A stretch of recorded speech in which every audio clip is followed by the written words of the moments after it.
এখন থেকে আমি তোমাকে তুমি তুমি করে বলবো। এভাবে আপনি আপনি করে বলতে একদম ভালো লাগছে না। আর তুমিও এখন থেকে আমাকে তুমি করে বলবে, ঠিক আছে? দেশের জনপ্রিয় অভিনেতা জিয়াউল ফারুক অপূর্ব, অন্যদিকে বর্তমান প্রজন্মের অভিনেত্রীদের মধ্যে অন্যতম তানজিম সায়েরা তটিনী। ঈদের আগে এই দুই অভিনয় শিল্পী জুটি বেঁধে একটি নাটকে অভিনয় করেছিলেন, নাম ফিরে আসা। নাটকটি পরিচালনা করেছেন রুবেল হাসান। এটির গল্প ভাবনা অপূর্বর, রচনা করেছেন মেহবাজ উদ্দিন সুমন। নির্মাতা জানিয়েছেন 15 জুন নাটকটি একটি ইউটিউব চ্যানেলে প্রকাশ পাবে। এতে অভিনয় প্রসঙ্গে অপূর্ব বলেন, একই সময়ে পরপর দুটি নাটকে অভিনয় করেছিলাম।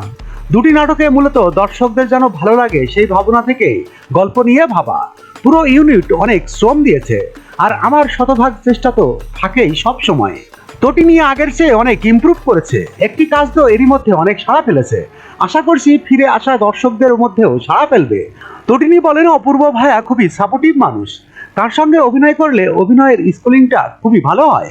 পরপর দুটি নাটকে অভিনয় করেও আমার অভিনয়ে নতুন আরো অনেক কিছু শিখতে পেরেছি। ASBD 24, সত্য প্রকাশে প্রতিশ্রুতিবদ্ধ। চ্যানেলটি সাবস্ক্রাইব করুন।